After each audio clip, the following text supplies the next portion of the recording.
Ô, pastor, tudo bem? Tudo bem? Boa noite. Boa noite. Uma alegria tê-lo por aqui. Prazer é meu. Desculpa, eu estava com algumas dificuldades técnicas aqui, até que eu consegui contornar aqui agora. Tranquilo. Eu estava aqui fazendo uma abordagem, uma introdução para a sua Sim. chegada à nossa live. Para mim, uma grande alegria. Eu sou um comunicador, estou fazendo algumas lives, aproveitando esse momento que as pessoas estão em casa, mas sempre com um olhar assim sobre tudo que está acontecendo, ouvindo alguns pastores, alguns comentários, e à luz de tudo que está acontecendo nas circunstâncias, eu vejo no senhor uma chancela bíblica para a gente poder conversar. Eu fico muito preocupado com algumas coisas que eu ouço, com toda essa polarização que a gente está vivendo, e aí Sim. acontece que a clareza bíblica às vezes fica comprometida. E eu sei Uhum. do seu compromisso.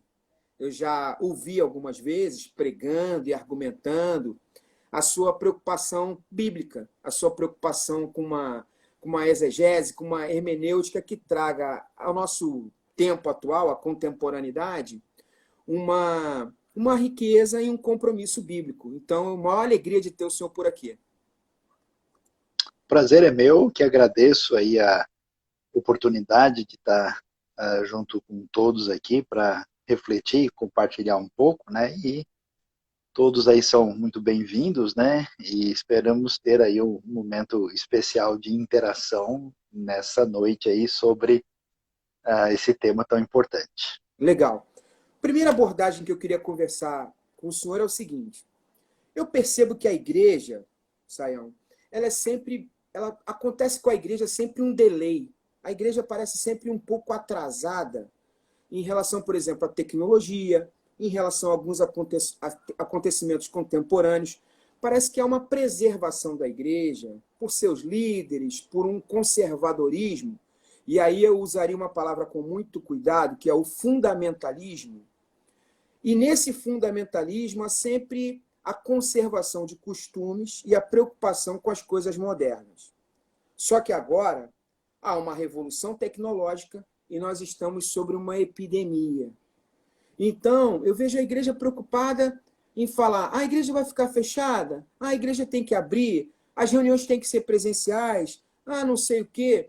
Eu acho isso uma visão muito pragmática e superficial, quando, na verdade, a igreja deveria se preocupar com coisas muito mais profundas, que é o olhar sobre os necessitados e sobre tudo que está acontecendo, qual é a intervenção da igreja. Sobre essa colocação, qual é a sua visão sobre tudo que a gente está vivendo e o papel da igreja? Bom, de fato, Lincoln, o que acontece é que a gente tem um cenário que tem a ver com uma cultura religiosa que se perde um pouco quando a gente confunde aquilo que é preservação de princípios e de elementos essenciais da fé com aquilo que tem a ver com costumes ligados à tradição, ao passado, né? A gente tem uma frase famosa, histórica, né, que a tradição é a fé viva dos que já morreram, e o tradicionalismo é a fé morta dos que ainda estão vivos, né? Uhum. Então, nesse sentido, existe o que a gente pode chamar, né, de preteritofilia, onde as pessoas estão sempre achando que o modelo com os quais eles conviveram ele está sacralizado, ele foi ali fossilizado e a gente não reflete nem discute isso, né? E no Novo Testamento a gente vê um caminho muito diferente. Você vê um apóstolo Paulo, né, que foi criado num judaísmo extremamente tradicional, fariseu, Fariseu, né? Fariseu. e aí, de repente, ele vai ter que ensinar o evangelho na escola de Tirano, em Éfeso, né? Uhum. Ele vai ter que readaptar uma série de situações diante de um novo contexto. Uhum. E aí, qual que é a dificuldade? A dificuldade é que, como a igreja entrou nessa trajetória histórica de conservação do passado, ela dificilmente olha para frente e pensa no futuro. Ela Uhum. sempre, a gente brinca, né? O problema do evangélico é que ele não é a favor a nada, ele sempre é contra alguma coisa, né? Uhum. E nesse cenário, toda vez que surge uma coisa nova, o pessoal assim perde a referência. Pra você ter uma ideia, quando o rádio chegou na realidade brasileira, muitos na época diziam que aí estava o príncipe das potestades do ar, né? Quando os carros começaram a andar na América do Norte pela primeira vez, o pessoal dizia que isso era coisa do anticristo. E assim aconteceu com a televisão, com a internet, né? Uma série de coisas. Portanto, eu diria que, em parte, o nosso pessoal está um pouco despreparado, né? E uma das coisas que a gente herdou da tradição que não é bíblica é que igreja é templo, que igreja é um espaço sagrado, né? Uhum. Tanto o Antigo Testamento, né? Lembra quando Deus conversa com Davi, e Davi diz, Senhor, preciso fazer uma casa. Deus disse, ó, meu problema não é a falta de moradia, a terra é o estrado dos meus pés, né? E você nem está muito bom para fazer esse tipo de coisa, né? Então eu até aceito uma casa em honra do meu nome, que o seu filho vai construir, mas esse não é o elemento principal. E no Novo Testamento a gente vai ser chamado de pedras vivas, né? A Uhum. gente vai entender que Deus está preocupado com pessoas, com Inclusive, gente, né? desculpe lhe interromper, inclusive ali em Atos ele diz que Deus não habita em templos feitos por mãos Por de homem. mãos humanas.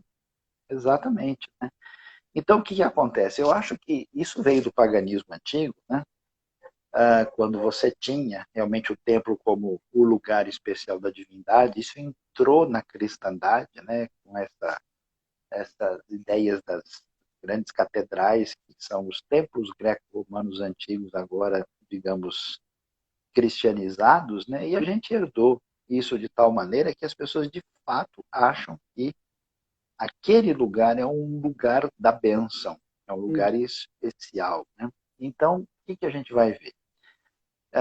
Eu acho que Deus está nos dando uma oportunidade para aprender, com a igreja perseguida do mundo de hoje, e outro com a igreja primitiva, né? Uhum. Porque a igreja primitiva não tinha templos. Se reunia Essa na igreja, casa. sim, nas casas, né? Eu me lembro, uma vez eu estava com um grupo de estudo de viagem lá em Éfeso, e a pessoa, queria saber onde era a igreja de Éfeso aqui. Se eu só me mostrar o lugar, eu falei assim, como assim a igreja de Éfeso? Tem um templo de Diana aqui. E a igreja? Eu falei, não É, tem igreja, a igreja é a casa das pessoas. É mesmo, eu tinha esquecido, alguém já tinha me falado, né? é. Então, as pessoas entram numa crise desnecessária porque a igreja primitiva não funcionava assim. E tem mais, é surpreendente, Paulo vai fazer grande parte do seu ministério, do seu discipulado, do seu ensino, a sua orientação à distância, né? Ele Uhum. manda os arquivos, né, para Sim. as igrejas colossenses.doc, A né, pró- a pró- filipenses.txt. as próprias cartas, né, Sayão, elas eram uma forma de facilitação logística, porque talvez ele não pudesse chegar pelas Claro. distâncias e o que ele tinha de dificuldade de locomoção, né?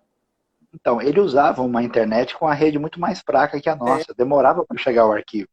E chegava é em formato de pergaminho, né? Não chegava verdade. em arquivo de vídeo, né? Uhum. No entanto, grande parte desse trabalho foi feito à distância, sem templos, né? Eu tive, pela misericórdia e graça de Deus, a oportunidade de visitar lugares no mundo onde o evangelho não tem liberdade, né? E eu me reuni com alguns desses irmãos em alguns lugares, e eles nunca entraram, em alguns deles, nunca entraram em templo nenhum. Nem sabe o que é isso que a gente está Uhum. falando. Uhum. Então, assim, se nós temos uma comunidade grande, ela se reúne num lugar, tudo bem, esse lugar é aceitável por razões logísticas daquilo que envolve a questão da comunhão, da reunião da comunidade no final de semana, mas ele não é, ele é um elemento coadjuvante, ele é secundário, né? Sim, E, portanto, de fato, Deus está preocupado com as pessoas. O que a gente sim. precisa pensar nesse momento? Precisa pensar como em primeiro lugar, eu vou cuidar de mim, da minha família, como é que eu vou me equilibrar, me reorganizar e como é que eu posso ser um canal de bênção para aliviar a Uhum. dor e o sofrimento de quem está Das pessoas, próximo de mim, sim. quer seja das comunidades carentes, das pessoas necessitadas em termos de de risco maior de saúde, né? Como é que eu posso aí fazer diferença na vida dos meus irmãos? Então, de fato, quando o pessoal começa a perguntar, mas pode fazer ceia assim, pode não sei o que, ele fala, realmente o pessoal está precisando dar uma reorientada no pensamento aí. Eu ouvi, Sayão, esses dias, uma coisa que me chocou muito. Denominações muito tradicionais, importantes na cultura cristã brasileira, protestante, evangélica, não aprovando a ceia via internet. Sabe, Pois é. eu fiquei assim, eu falei, caramba, esses caras estão com a cabeça onde o povo querendo ter comunhão, porque a ceia é uma celebração de comunhão da igreja, e o cara se limitando à questão física, templária, e não entendendo o momento, porque não é nem uma questão de opção, é uma questão de saúde, de obediência a uma questão estatal, quer dizer, sabe, eu achei de uma ignorância bíblica mesmo, disso tudo que você está falando. E até preocupante, né? Inclusive, hoje, por exemplo, né, em qualquer cenário, quando você tem alguém, né, que não tem possibilidade de locomoção, alguém que está num hospital internado e ele não tem. O que as igrejas historicamente têm feito? Eles enviam alguém para ministrar a ceia porque a pessoa não pode estar no culto público.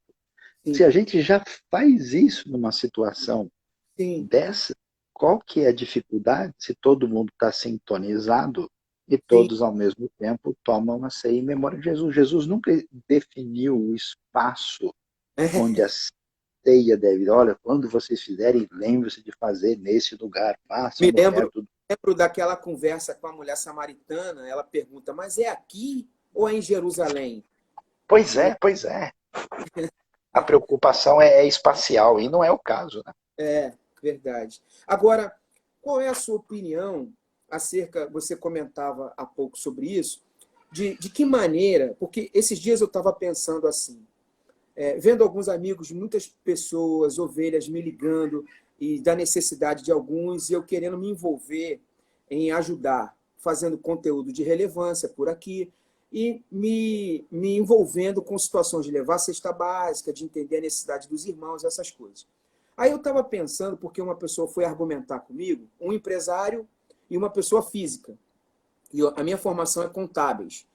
E aí eu tenho algumas informações acerca disso. Aí ele falava assim, Lincoln, o meu CPF está com problema. Aí o outro empresário falou assim, a minha prefeitura não está distribuindo o dinheiro que o governo vem. Aí eu fiquei pensando, as instituições financeiras na sociedade, elas são o canal de interface entre o governo e o povo, e as pessoas. A igreja, ela não consegue ser um canal de interface para olhar os necessitados. Ela não tem essa credibilidade mais. A igreja ela não é lembrada. Nós deveríamos ser uma instituição com o cadastro dos necessitados, porque banco não tem olhar para os marginalizados. O banco olha quem tem CPF. O banco olha quem dá lucro para o banco ou tem um cadastro lá.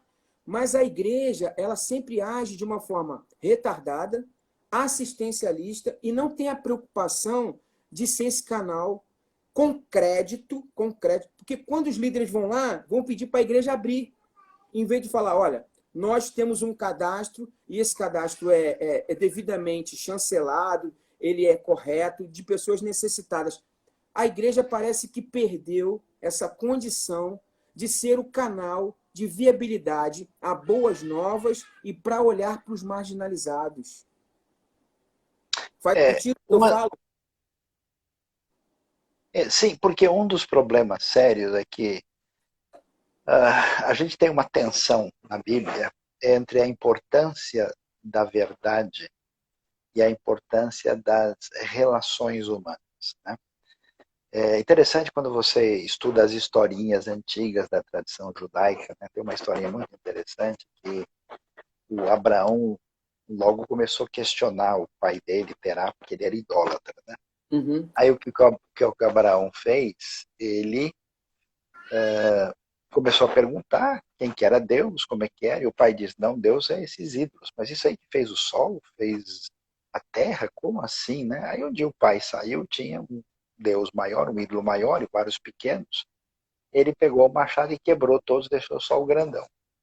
E aí o pai perguntou o que tinha acontecido. Ele falou, não, os deuses começaram a brigar e discutir, um era melhor que o outro, até que o grandão bateu nos outros. Aí o pai ficou bravo, como assim? Você quer que eu acredite nisso? Eles não falam, eles não andam, eles não cheiram, eles não... Ah, então por que a gente adora eles e vende a estátua dele? Né?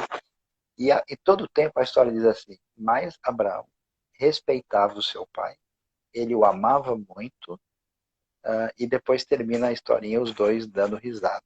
Por quê? Uhum.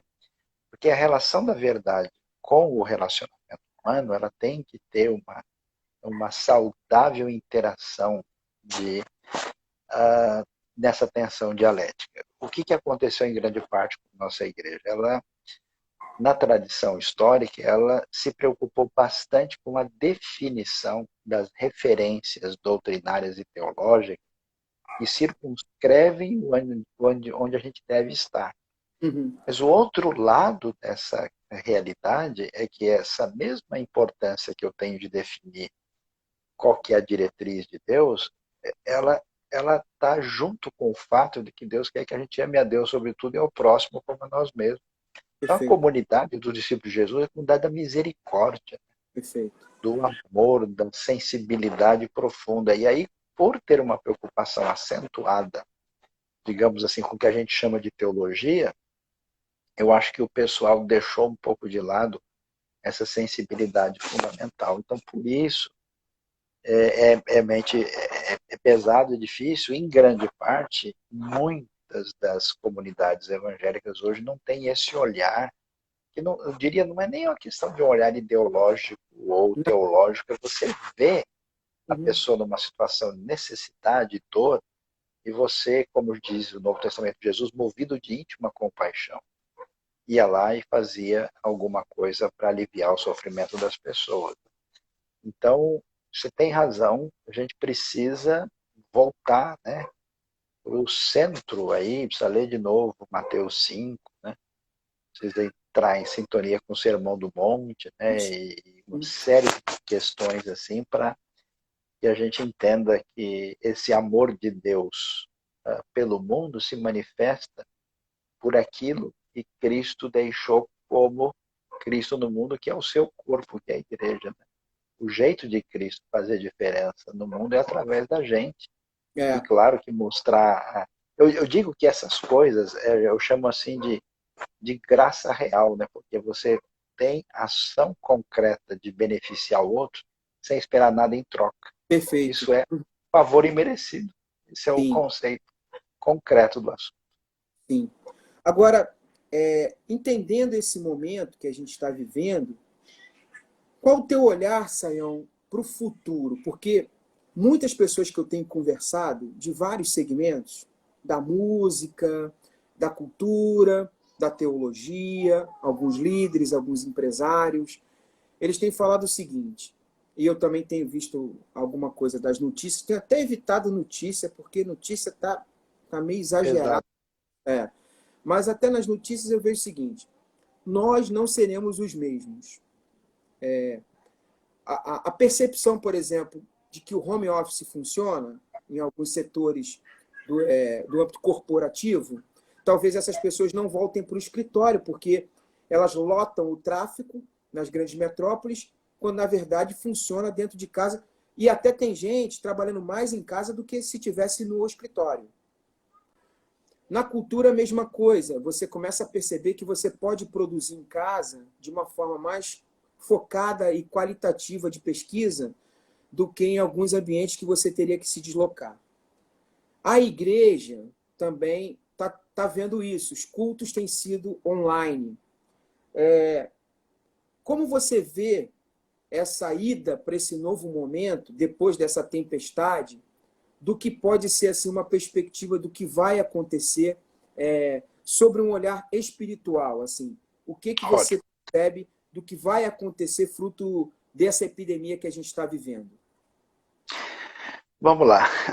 Alguém colocou uma pergunta que eu acho importante aqui, a gente já vai entrar nessa questão, que como é que a gente faz com Hebreus 10, 25, que diz que a gente não deve deixar de estar reunidos, né? Tem que entender Hebreus 10, 25 está falando de um contexto de intolerância e perseguição, né, em que aquelas pessoas que estavam sendo tentadas a abandonar a fé para voltar a um tipo de perspectiva farisaica, né, do tipo de judaísmo do que tinha no primeiro século, essas pessoas estavam tentadas a deixar a fé.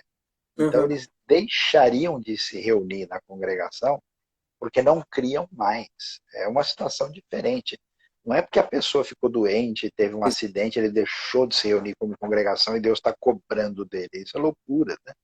Então, o sentido do texto tem a ver com esse contexto. A Perfeito. gente não vai poder reunir fisicamente por uma situação de exceção. Claro que é sempre melhor estarmos juntos com os irmãos para uma celebração de comunhão completa, né? A Sim, reunião da comunidade é muito valiosa. sim. Então, é uma situação de exceção. Agora, o que vai acontecer? De fato, nós já temos uma realidade diferente, que é a realidade virtual barra digital. Sim. E muitos setores da nossa sociedade demoram um pouco mais para entender essa realidade. Uhum. E setores religiosos mais conservadores, eles demoram mais, né? Mais ainda. Agora, o pessoal vai ter que repaginar, porque de Uhum. fato eles vão entender uma série de coisas.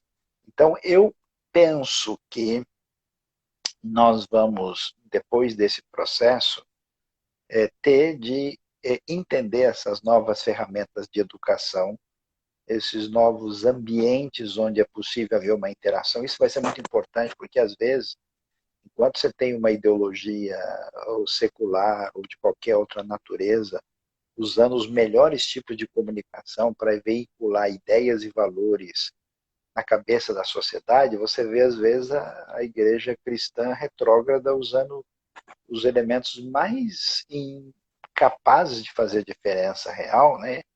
E perdendo a oportunidade de um bom testemunho. Então nós vamos ser desafiados a entrar nesse cenário.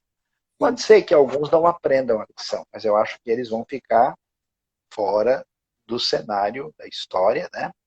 E a minha esperança é que esse momento seja uma oportunidade da igreja reavaliar a sua teologia, a sua eclesiologia, os seus valores e as suas prioridades, né? Então, porque vamos falar a verdade, eu lido bastante, né, com a questão da necessidade missiológica no Sim. mundo. Então, ano passado eu tive na Indonésia, eu tive em Moçambique, tive no interior do Paraguai, em alguns projetos humanitários barra missionários, né? E o que a gente vê? A necessidade é tão gritante que a gente vem, mesmo no nosso país, né, às vezes a gente sai de lá com o coração sangrando, né, de ver certas coisas, né? O pessoal foi com a gente lá no norte de Moçambique e levamos uma equipe de saúde. Aí o pessoal avisa eles, para amanhã vai ter que fazer exame. Então ninguém pode comer nada de manhã que tem que ser em jejum. Aí o pessoal veio e falou assim, como assim comer de manhã? Aqui ninguém come de manhã. É outra. A gente, É. a gente come uma vez por dia. E eles viram que o pessoal comia. Aí aquilo ali deixou a gente de boca calada, de cabeça baixa e com vontade de chorar. É. Quer dizer, olha só a situação. E aí o que a gente vê? Comunidades religiosas investindo em estruturas caras, em um monte de recurso, É. só para o conforto das pessoas. Será que isso é realmente a prioridade? Será que isso tem importância do jeito que a gente está, né? Vamos falar a verdade. Lugares como Rio de Janeiro, São Paulo, cidades grandes, hoje, esses espaços são custos proibitivos, né? A manutenção de um negócio desse, então às vezes eu fico pensando, a gente faz todo um esforço, né? Gasta É. todo um recurso para manter Às certas coisas que vezes, Saião, não. às vezes são locais que são abertos 2 vezes por semana e 5 dias da semana, aquilo num local caríssimo, a locação por metro quadrado mesmo, às vezes de passagem de pessoas, né? Poderia ser de atendimento, serviço público, Claro, claro. sobre qualquer aspecto, fica 5 dias fechado. Serviço, serviço à comunidade, né? Sim, sim, sim. Aí é como eu falava para você, chegava num momento como hoje, a gente seria enxergado como, por exemplo, um exemplo. se sair a vacina do coronavírus, o Brasil vai ter um problema até para vacinar a sua população, porque não tem Claro. local para todo mundo ser vacinado ao mesmo tempo. E a igreja, ela nunca está preparada para isso, porque ela não se vê nesse lugar. É conforme você está falando, uma prioridade com preocupações que são, de repente, terceiro, quarto, quinto da fila. Você tem um olhar sobre o Brasil. A minha família ela foi evangelizada pelos americanos. Eu sou quarta geração de evangélicos no Brasil. Então, eu sou muito grato pelo movimento de evangelização americano do norte aqui na nossa nação. E assim, o Brasil sempre foi visto com uma frase: não, o Brasil vai ser o grande celeiro de missões do planeta.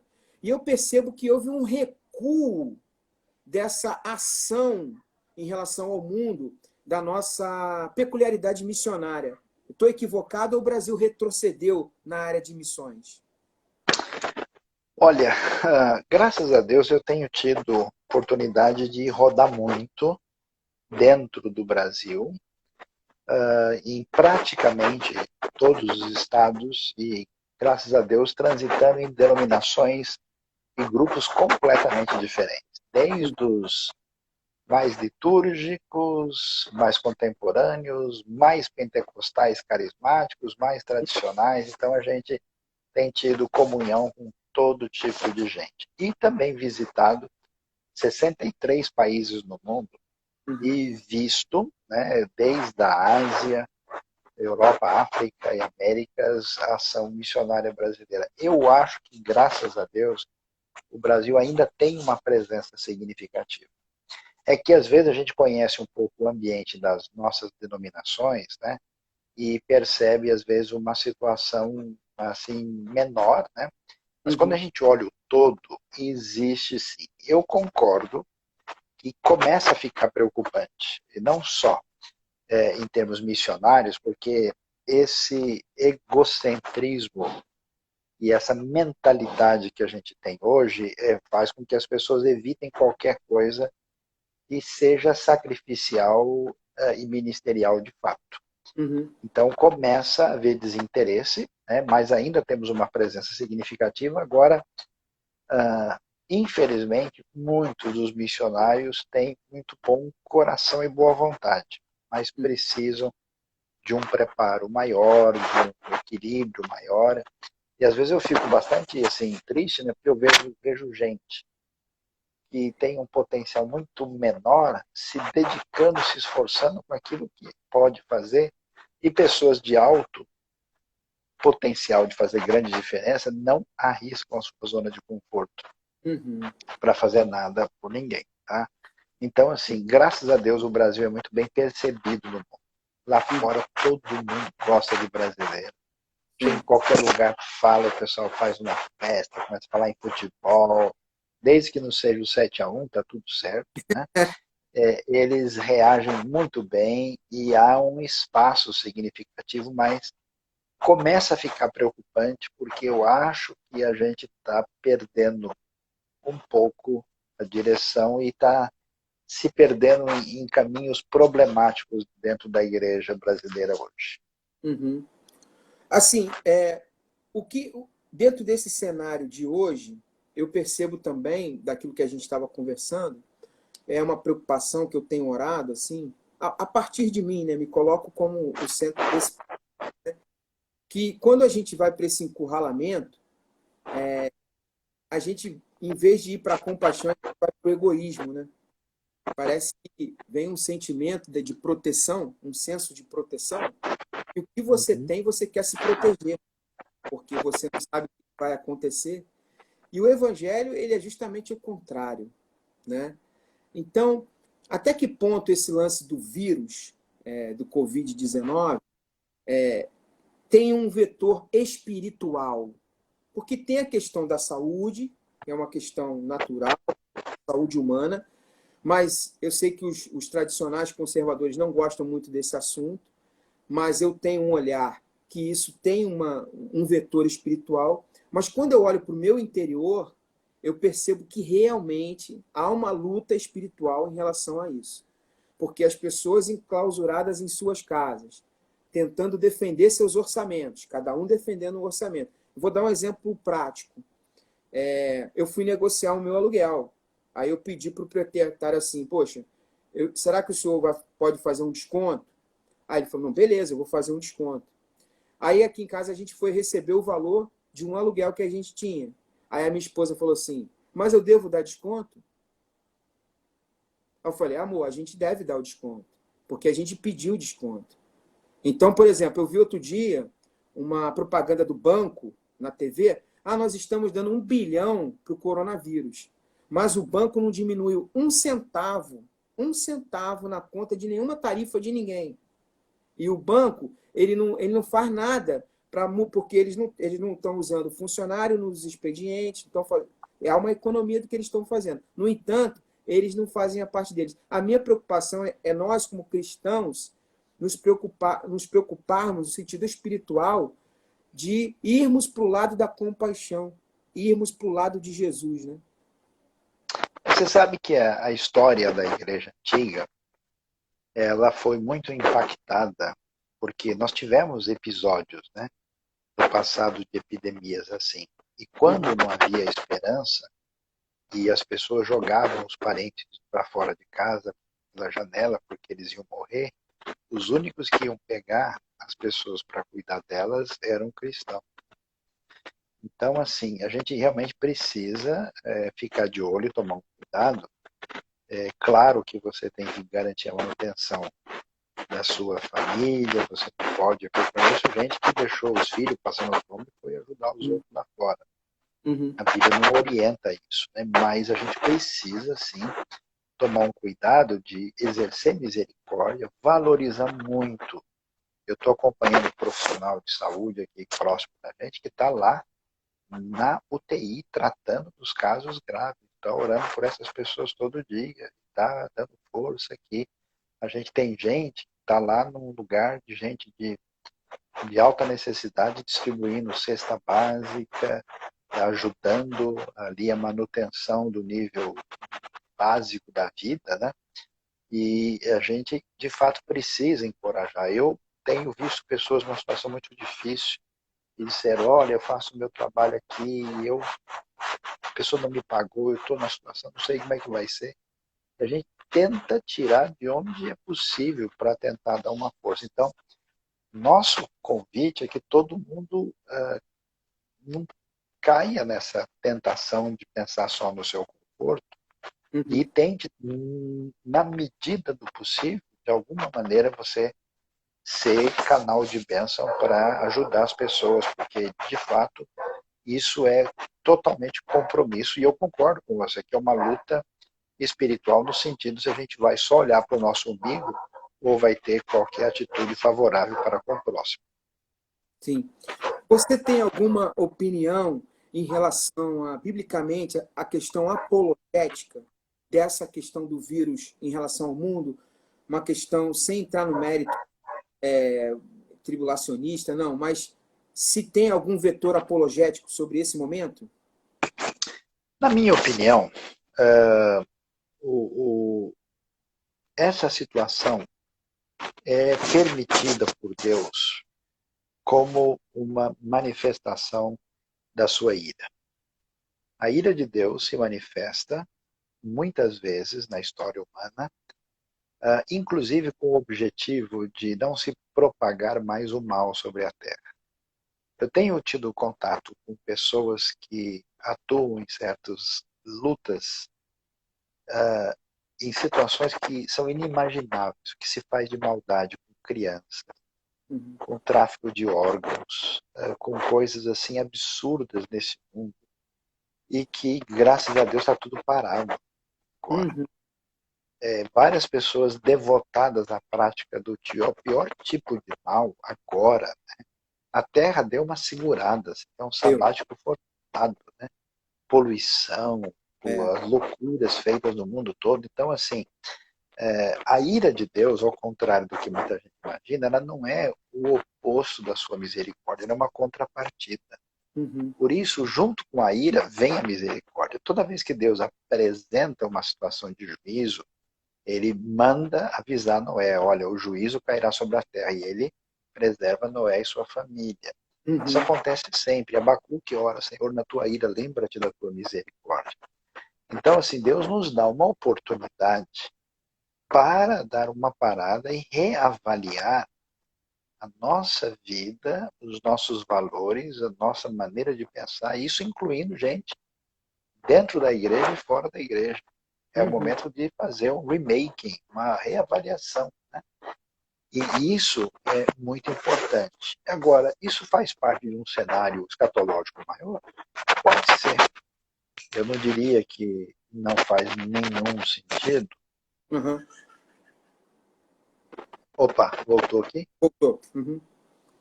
Lucas 21 apresenta a epidemia dentro do quadro escatológico geral. Não estou dizendo que Cristo está voltando amanhã. Eu acho que tem muita coisa para acontecer, principalmente que todos os povos vão ouvir, toda a tribo, língua, raça e nação, mas que a gente deve ficar de olho, porque pela primeira vez nós vivemos uma aldeia global completa. Uhum. Pela primeira vez o evangelho se espalha de fato por todo o mundo e algumas coisas diferenciadas estão acontecendo. Então é bom prestar atenção e entender que Deus está nos chamando para uma reavaliação da nossa maneira de ser e de viver. Sim. Você acha que nesse cenário dessa avaliação que você coloca da ira de Deus, tem alguma conotação em relação à China, pela China ser um modelo ditador, por ser um modelo assim de perseguição cristã, um modelo materialista de governo? Você tem um olhar sobre esse aspecto, assim, de que essa ira vem muito em função desse princípio da epidemia ser a China? Existem algumas críticas sobre a China no sentido político, no sentido geoeconômico.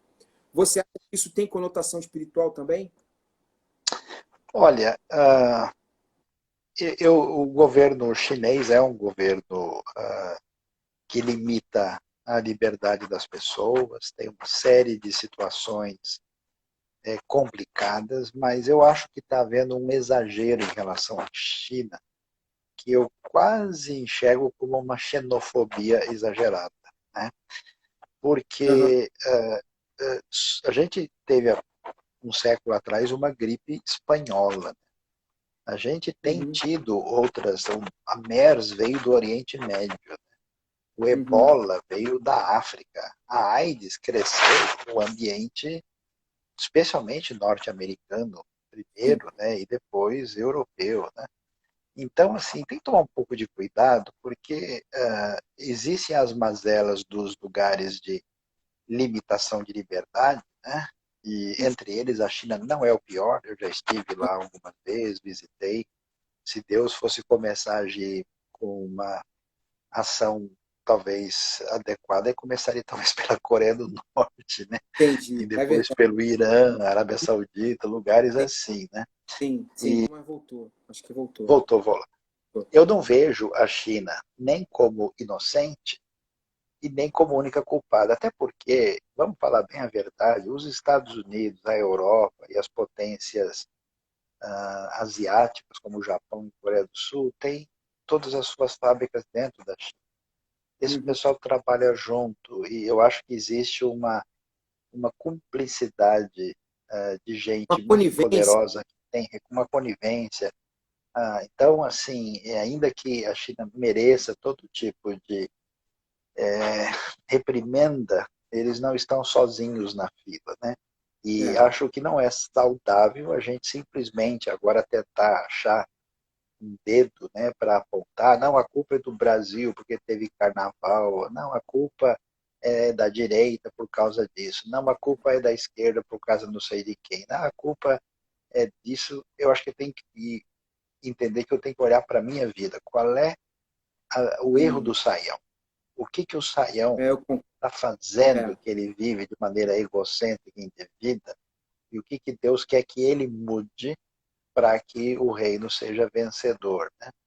E isso Amém. é um caminho, né, que deve ser tomado. Neemias, né, lá na condição de exilado, quando ele vai orar a Deus, ele pede perdão pelo pecado que nós cometemos. Mas ele é neto, Uhum. bisneto da geração que foi levada no cativeiro. Por que ele se inclui porque ele tem um sentimento dirigido por Deus para fazer a coisa na sintonia de acordo com o desejo do Senhor. Legal. Eu vi um montão de gente aqui, o pastor Armando, ideologizar e tal, Dario, a galera toda aqui. Uma alegria de estar com o pastor Saião por aqui, agradecer a todo mundo que está com a gente. A gente está indo para o final. Eu queria uma palavra sua, Saião, para esse momento, para essas pessoas que estão nos assistindo, para a nação brasileira e para a igreja, né? Eu acho que a gente... Teve uma hora que um rapaz perguntou assim, qual o tema da live? O tema da live é epidemia e a igreja. Essa é a nossa... Essa é a nossa latência de vida, né? Entender o momento e entender o papel da igreja. Então, eu queria assim que você finalizasse com uma palavra para as pessoas entendessem de uma forma espiritual, da parte do Senhor, qual postura tomar, uma palavra de compreensão do que Deus quer nos conduzir com isso tudo. Eu tenho falado muito assim, que a gente está vivendo uma tempestade, mas a minha preocupação hoje, porque nenhuma tempestade dura para sempre, né, Sam? Toda tempestade ela passa. E a minha preocupação tem sido assim, como é que a gente vai chegar do outro lado? Porque é como eu comentei, eu tenho recebido ligações, conversado com algumas pessoas próximas que eu pastoreio, e a minha preocupação é porque está afligindo o psique, as emoções, as pessoas estão dentro de casa, está gerando conflitos, uma série de preocupações econômicas. Então eu fico com um olhar assim, como é que a gente vai chegar do outro lado quando chegar a bonança, quando passar essa tempestade? Que palavra você pode dar para nós nesse sentido?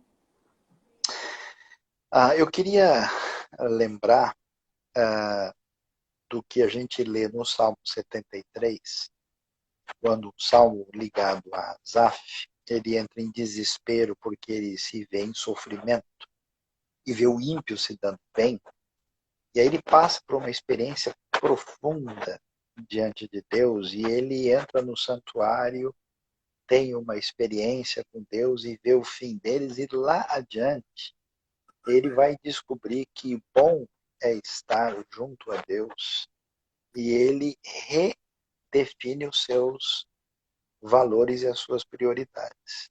O Salmo 119, você lê o verso 71 e 72, o salmista de ser afligido, ele estava errado, equivocado, e agora ele aprendeu, e ele agora diz que a palavra, a lei, o decreto do Senhor é melhor do que muito ouro e muita prata. Amém. Nosso problema é que a gente é mimado. Deus tem nos dado bênção demais que nenhum de nós merece. Verdade. E assim como uma pessoa viciada, que só quer comer pudim, só quer bolo de chocolate, só quer picanha, no dia que ele come arroz com ovo, ele reclama. E essa é a nossa vida. Verdade. Então agora é hora da gente... Sabe o que eu vi tão legal ontem? É gente vendo o céu bonito e postando e agradecendo a Deus. Amém. A gente precisa olhar as aves do céu. Amém. A gente tem que aprender que o padrão de espiritualidade é a criança, que Jesus diz. Amém. E como a gente está totalmente mal encaminhado e a gente acha que a gente só vai ser feliz porque a nossa TV é do último tipo, porque a gente trocou de carro, porque a gente está morando num lugar melhor, essas coisas estupidamente enchem o nosso coração Verdade. e a gente fica dependente delas como uma espécie de droga. Verdade. Então, que Deus nos ajude a poder ter tudo à nossa disposição sem que o nosso coração se apegue a isso, a gente saiba viver quando tem e quando aquilo que não é nosso, porque Deus nos emprestou durante um pouco de tempo, porque do Senhor é até a sua plenitude, no mundo e os que nele habitam, que a gente, mesmo que a gente não tenha nada, o Deus nos leve a viver de maneira limitada, a gente aprenda a ter satisfação e felicidade na vida, que a nossa riqueza maior está dentro de nós. Ela é Verdade. indestrutível. Verdade. Portanto, o que acontece? A pior coisa que eu posso ter é perder a vida. E mesmo isso é a minha formatura chegando diante de Deus. Sim. Eu Sim. preciso fortalecer o meu coração. Sim. definir a minha espiritualidade interna na minha segurança diante de Deus, para que eu saia daqui fortalecido e passada a tempestade, que agora é hora de ficar dentro da arca, agora é hora de não sair do barco, agora é hora de ficar aí controlando essa ansiedade perturbadora, que é um desejo de domínio e controle das coisas. A gente precisa agora conversar, olhar no olho do outro, contar a história para a criança, jogar uma partida de dominó dentro de casa, Sim. dividir o arroz com feijão e fazer aquilo que, na verdade, a gente já devia estar fazendo antes. E que Deus, então, nos abençoe. E acho que esse processo de melhoria de qualidade, meu desejo, oração, é que a gente saia daqui mais forte para fazer diferença na vida das pessoas, até porque as pessoas também vão ter entendido muita coisa e elas vão estar procurando direção de Deus para a vida delas. Eu tenho gente que há anos conhece a nossa igreja, é parente de gente da igreja, nunca aceitou ir lá. Agora a pessoa está querendo ouvir. Então que Deus nos ajude e a gente não atrapalhar o que Ele pode fazer aí através de tudo que está acontecendo, tá? Amém. Obrigado, que Deus nos abençoe. Amém. Eu só tenho a agradecer. Muito obrigado pela sua palavra, Amém. pela Amém. sua disponibilidade de estar por aqui. Que Deus abençoe muito sua vida, seu ministério. Obrigado. E Amém. possamos estar juntos em outras oportunidades. Muito obrigado mesmo. Amém.